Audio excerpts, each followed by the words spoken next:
What's up, everyone? This is Nate, and I am coming to you from a slightly different location in front of the art. I'm actually in my dining room instead of my room where I normally record, and I'm back with another Out of the Theater review. Now, I'll be doing 2 Out of the Theater reviews this week. I will be seeing Killers of the Flower Moon tomorrow, so that'll go up the next day. But I went to the movies today, Thursday night, as I'm recording this, and I saw a movie called Malibu Horror Story. I have never heard of this movie. I had no idea what it was. Literally, me and my cousin went blind watch.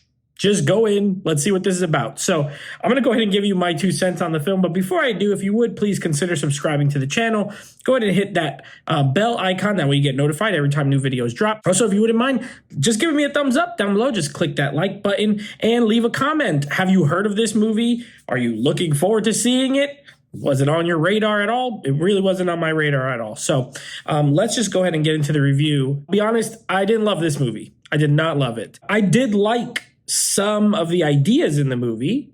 I did like some of the elements of the movie, but on the whole, I did not think it was a great movie. Let's go ahead and go with the positives first. I think the overall premise is solid. Of course, I will be doing no spoilers, but the overall premise revolves around this area in Malibu where there was like an ancient Native American like burial ground type place. It was their land, and it kind of has to do with, let's just say, we'll say vengeful spirits. We'll just kind of put it that way. Nothing more. And I thought that was pretty good. I thought it was a pretty good idea for a film. Also, this movie is a mixture of a traditional regular movie like you would always see, structure-wise, and a found footage movie. Now, I will say, I liked some of the found footage stuff that they did. I thought it was pretty good. There was a few moments of pretty good tension, a couple of good jump scares, and so I thought that was pretty solid. But that's going to take me to my negatives. I wish this did not. I did read a couple of reviews afterward just to see what people were saying, and I think some people liked this. I did not like the fact that it went between the two. To be honest with you, the first 30...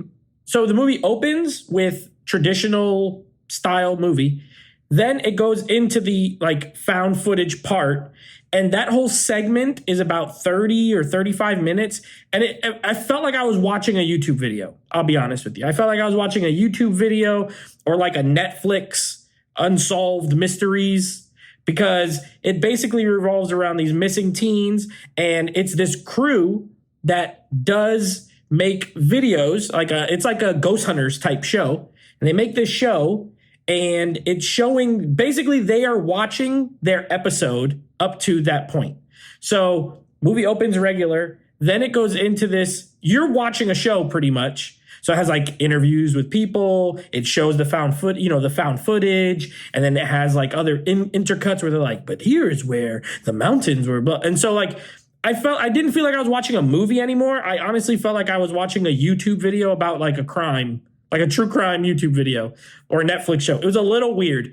Now, the actual found footage content is pretty scary. Like I mentioned, there's a couple of good parts in there.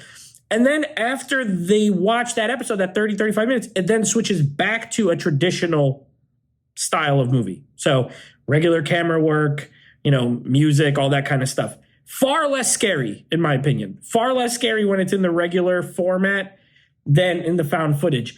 I didn't mind it. I wouldn't have minded it as much if the traditional segments were shorter, maybe intercut a little bit with the found footage, but that's not really what it is. It is just both, like a half and half movie.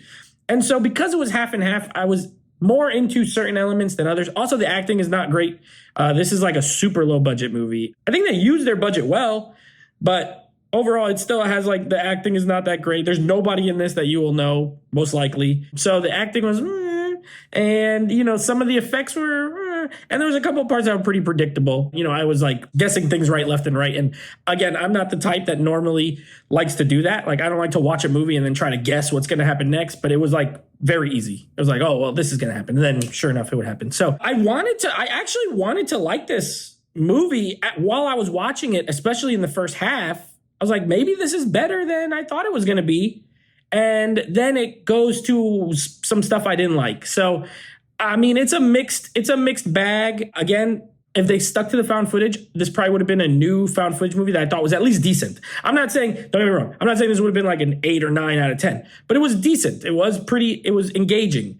But then it lost me a little bit when it went more traditional. Again, it was not scary. And also the way they use the cameras. There's this one part, and this, I'll kind of wrap it up here, and this is not a spoiler. There's a part where they're using like this thermal camera, and I hated it. I hated the way it looked. Because the movie's so dark, and then this would come on, it was so bright, it was like starting to hurt my eyes after a while. And honestly, things are not that scary when they're in thermal vision. Like, you can't really make anything out except heat signatures. So I think it lessened a lot of the suspense than if it was a different type of camera, maybe like a night vision or something like that. Either way, I'm going to give the movie a 5. I think it's okay. I could see some people liking this more than I did. I could see some people hating it. For me, I liked some, and I disliked other parts, so it's going to be a 5 for me. Anyway, like I mentioned, I will be back with another Out of the Theater review tomorrow for Killers of the Flower Moon, the latest from Martin Scorsese. So until then, take it easy.